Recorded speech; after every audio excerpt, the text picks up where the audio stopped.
जय माता दी सखी, जय श्री श्याम सुंदर सखा। हरि ओम शरणम, हरि ओम शरणम। मेरी सखी मेरे सखा कैसे हैं?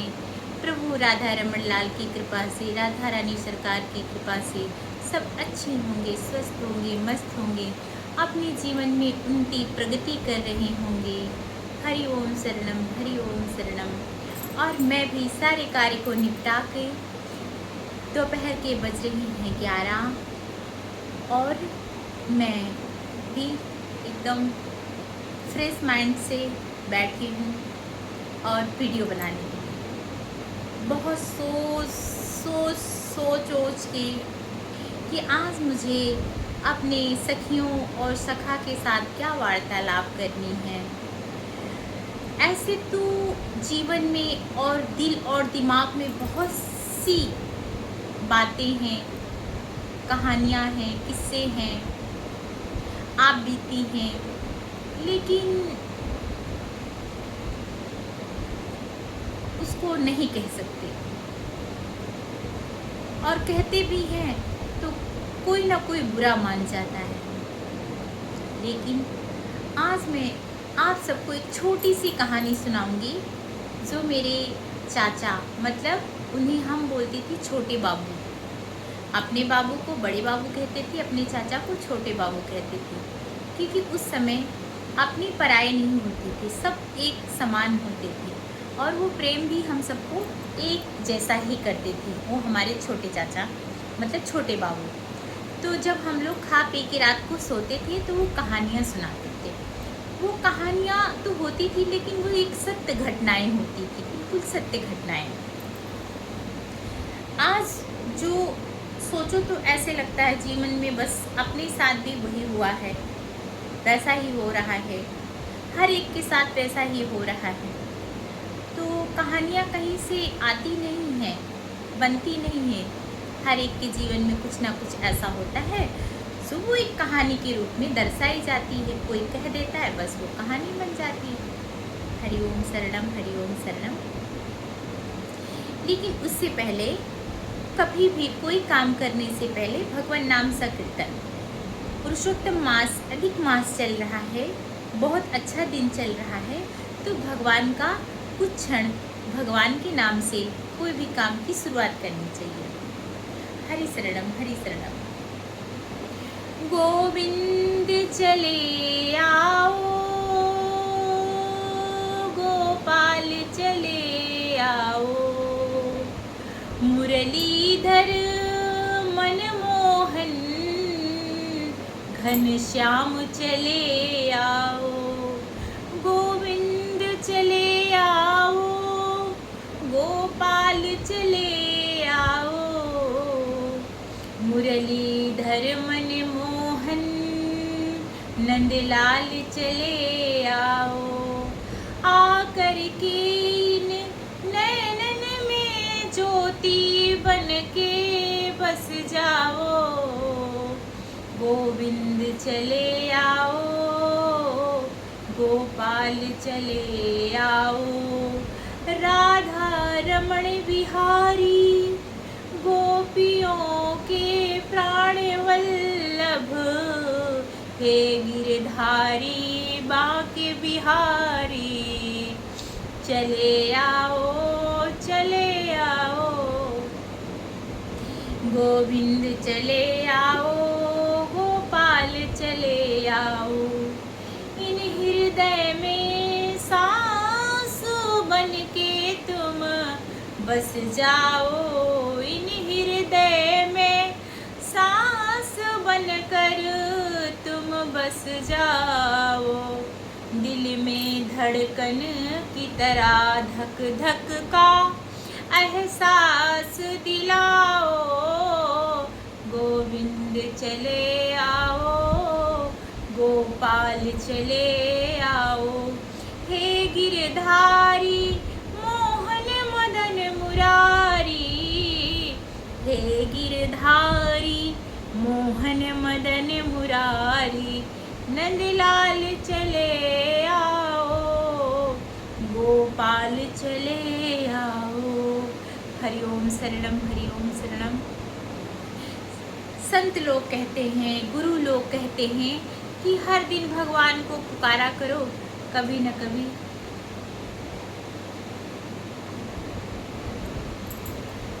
किसी न किसी दिन भगवान की कृपा दृष्टि आप पर पड़ जाएगी। वैसे भगवान की कृपा दृष्टि के बिना कोई चल नहीं रहा। ये सांसें चल रही है, ये जुबान चल रही है, ये आंखें देख रही हैं, ये कान सुन रहा है, ये प्रभु की इच्छा के बगैर नहीं चल रहा है। सब प्रभु की इच्छा से ही चल रहा है। लेकिन परिपूर्ण इच्छा कहते हैं कि हमारे अंदर पात्रता आ जाए, तब हम प्रभु के बन जाएंगे। हमारे अंदर का काम, क्रोध, लोभ सब मिट जाए, हम प्रभु के हो जाएंगे। जब तक मेरा बेटा बेटी, मेरा धन, मेरा घर, मेरी माया, मेरी काया, जब तक हम करते रहेंगे तब तक प्रभु का ध्यान नहीं जाएगा। वो दिखता नहीं है, लेकिन वो हर क्षण हर वक्त हमारे पास होता है, हमें संतावना देता है, हमें राह दिखाता है और इतना लंबा जीवन काटने का साहस देता है, प्रेरणा देता है, हिम्मत देता है। उसके बगैर कुछ संभव नहीं है। मेरी सखी, मेरे सखा, हरिओम शरणम। तो अब मैं बस छोटी सी कहानी है, बिल्कुल छोटी सी। एक सीधा साधा भोला भाला, यूँ कहे तो भोला नाम था, और वो अपने घर में सबसे बड़ा था। घर में बहुत सारे बेटा बेटी, बांधू बांधू, बहुत सारे दादा नाना चाचा काका काकी सब थे। वो सीधा साधा अनपढ़ गंवार था, भोला नाम था उसका। तो सब लोग कार्य करते थे, कमाते धमाते थे, सब ने अपना अपना सत्ता अपने अपनी जगह पे जमा रखा था, पर भोला का कोई सत्ता नहीं था। तो भोला के घर वाले उसको कोसते रहते थे, जा परदेश जा, कहीं कुछ कमा धमा, अपना पेट पाल, यहाँ तेरा कुछ नहीं। कहते नहीं है, जो सीधा साधा होता है उसका सब कुछ होता है, लेकिन फिर भी वो किसी चीज़ पे सत्ता नहीं जना पाता, क्योंकि वो शुरू से टेढ़ी बातें, जबरदस्ती कुछ करना नहीं जानता है ना, सहना सीख लेता है, इसलिए उसको सब दाब लेते हैं। बहुत दुखी हो गया, कुछ सालों तक सुनता सहता रहा। एक दिन उसकी सब्र का बांध टूट गया और भोला सोचा, अब मेरा यहाँ कोई नहीं है, अब हमें यहाँ से निकल के जाना चाहिए। माँ बाप पराए हो गए, भाई बंधु पराए हो गए, अब जब मैं किसी का कुछ नहीं लगता हूँ तो मैं यहाँ से चला ही जाता हूँ। पर जाए कहाँ, उसको कुछ तो पता नहीं था। एक गांव छोड़कर दूसरे गांव तक वो जाना गया नहीं था, लेकिन फिर भी भगवान की इच्छा समझकर उसने घर से बाहर पैर निकाल दिया और चल दिया। अब चल तो दिया, लेकिन वो जाए कहाँ। दूसरे गांव पहुंचा, तीसरे गांव पहुंचा, इस बगिया से उस बगिया, उस बगिया से इस बगिया, इसी तरह जंगलों में भटकने लगा। अब रास्ते में उसे एक बंदर मिला। पहले के प्राचीन समय में बंदर, पशु पक्षी सब बोला करते थे, ऐसा कहते हैं माता पिता, साधु जन लोग बताते हैं, बोलते रहते थे। और बंदर वैसे भी चुलबुले, चंट और एकदम कपोली, दिमागदार होते हैं, खाने पीने में भी बड़े चंट होते हैं। तो उसे जब वो गुजर रहा था, भूख से उसे इतनी व्याकुलता थी, इतनी उसको भूख लगी थी कि बस उसको चक्कर आ रहा था। उसको समझ में नहीं आ रहा था मैं क्या करूं, किससे मांगूं। उसको कभी मांगना भी नहीं आता था। उसको ये भी पता नहीं था कि मांग करके भी खाया जाता है। वो किससे मांगे। फिर वो बंदर उसे दिखा। अब बंदर इस डाल से उस डाल, इस डाल से उस डाल, कभी फल तोड़ के खा रहा है, जिस चीज़ का भी सीजन रहा होगा। और खेत में चने के पौधे लगे हुए थे, चने में बड़े बड़े बोड़े लगे हुए थे और तोड़ तोड़ कर वो खा रहा था। अब भूख ऐसी चीज़ होती कि भूख न जाने रूखा सूखा, प्यास न जाने धोबी घाट, नींद न जाने टूटही खाट, ऐसी कहावत है। तो भोला के विचार में आया, चलो बंदर से ही मांग लेते हैं कि हमें भूख लगी है, हमें कुछ दे दो। तो बहुत सोच विचार की वो डेरते बंदर के नज़दीक गया और बंदर चने का पौधा तोड़कर वही मेड़ पर बैठ के और तोड़ तोड़ कर चना खा रहा तो बंदर ने कहा, भाई हमें बहुत भूख लगी है और मैं 3 दिन से अपना घर छोड़कर इधर उधर भटक रहा हूँ, कहाँ जाऊँ क्या करूँ कुछ समझ में नहीं आ रहा है और मुझे बहुत ज़ोरों की भूख लगी है और ये जो तुम चने खा रहे हो मुझे दे दो, मुझे बहुत भूख लगी। बंदर बड़ा दिमागदार था, बोला चने तो मैं दे दूंगा लेकिन इसके बदले में जो जो कहूँगा वो तुमको करना पड़ेगा। तो भोला सोचने लगा, ये बात तो सही है, जब मेरे खुद के परिवार वालों ने मुझे मुफ्त में नहीं खिलाना जिंदगी भर समझा, जहाँ मेरा हक हिस्सा सब कुछ था, तो ये तो जानवर है, इसको तो कुछ ना कुछ बदले में चाहिए ही। बोला ठीक है, पहले कुछ खाने को तो दे दो। तो बंदर ने क्या किया, उसको चने के पौधे में से 2 चने की दाल तोड़ के दी, 2 चने की दाल दी और भोला ने खाया। अब इतनी भूख प्यास लगी है, चने की दाल कहाँ समझ में आए, 2 चने की दाल उसने खाई। उसकी भूख और तीव्र गति से बढ़ने लगी। तो बंदर ने कहा, 2 चने की दाल खाया, तुम्हारा पेट नहीं भरा? नहीं, और जोर की भूख लगी है। तो बंदर भी सोचा अब सारा काम इसी से करवाएंगे, अब इसने वादा कर लिया है कि जो मैं कहूँगा वो करूँगी। तो लेकिन कुछ हद तक ठीक भी था। आज के समय में सीधा साधा भोलापन ईमानदारी कहीं नहीं चलती। इस चंट दुनिया में, चंट समाज में, जहाँ एक एक फरेबी पड़े हैं, मुंह में कुछ और है, मन में कुछ और है, तन में कुछ और है, बाहर कुछ और है, भीतर कुछ और है। तो बोला जाओ खुद तोड़ कर लाओ, भरपेट खाओ। तो बोला मैं कैसे, नहीं तोड़ने जाओगी तो मेरी 2 चने की दाल दो, तुमने वादा किया था ना, मनुष्य का वादा जानवर के प्रति भी नहीं निभा पाओगे। तो उसने कहा हाँ वादा तो वादा। फिर उसने मन मजबूत करके चने का घोरा तोड़ के लाया, झाड़ तोड़ के लाया, बैठकर मस्त पेट भर के खाया। बोला हाँ बंदर, अब मेरा पेट भर गया, खुद भी खाया, उसको भी छील छील कर दिया, मस्त खाया। बोला अब मैं तुम्हारे ही साथ रहूँगा। कूद कर उसके कंधे पर बैठ लिया। अब जहाँ जहाँ वो जाता बंदर भी वहीं, पर रास्ता बंदर ही बताता, यहाँ चलो, ये करो, ऐसा करो। वहाँ पर जाता तो पानी भरवाता, खुद भी पीता, उसको भी पिलाता। अगर ना भरता, मतलब करता तो वो उसके लिए तो वो सही था, लेकिन बस उसकी 2 चने की दाल,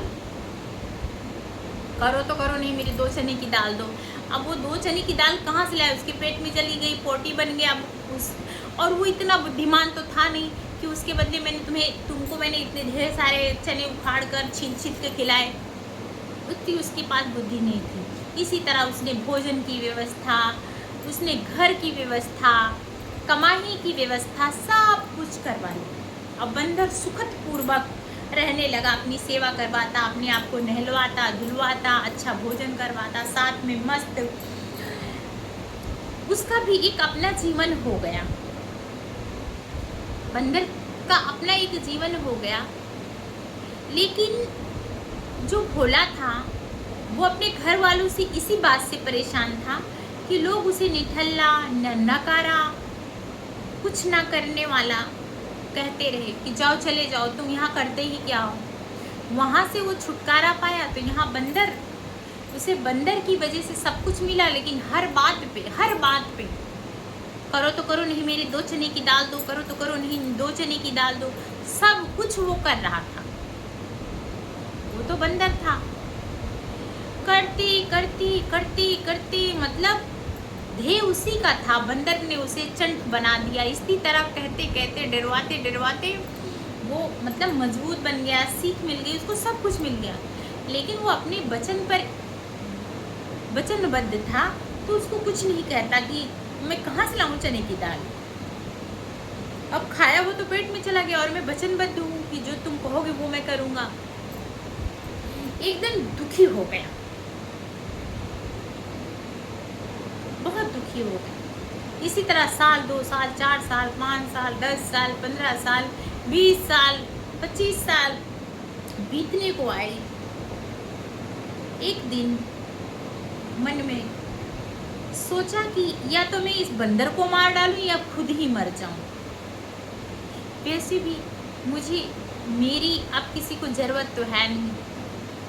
अब तो सबकी अपनी अपनी दुनिया, घर बार मैंने छोड़ ही दिया। घर बार वालों को मेरी किसी की ज़रूरत नहीं है।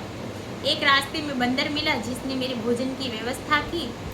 भोजन के साथ साथ मुझे जीना सिखाया, इस दुनिया से लड़ना सिखाया, रहना सिखाया। लेकिन ये बात बात पर इसका पेट आज तक नहीं भर रहा है। मेरी 2 चने की दाल दो, 2 चने की दाल दो। कहने का तात्पर्य है, किसी को कुछ देने के बाद उसको छीनने की बार बार धमकी मत दो। तुम्हारा है उसको पता है, तुमने दिया है उसको पता है, वो एहसानमंद है। अगर बार बार उसे छीनने की धमकी दोगे तो एक दिन वो इंसान उसको ऐसा त्याग देगा, अगर वो त्याग नहीं पाएगा तो खुद को ही त्याग लेगा। ना धोबी घर का रहेगा, ना घाट का रहेगा। एक दिन उसे बड़ा क्रोध आया। बोला, मैं वचनबद्ध हूँ तुम्हारा हर कार्य करने को, और तुम हर बात पर बिना किसी ज़रूरत नहीं रहती है तब भी तुम हर एक काम मुझसे करवाते हो। जो काम का होता है वो भी करवाते हो, जो नहीं काम का होता वो भी करवाते हो। मेरी इच्छा नहीं होती तो तुम मेरे वचन को याद दिला के करो करो, नहीं नहीं चने की दाल दो।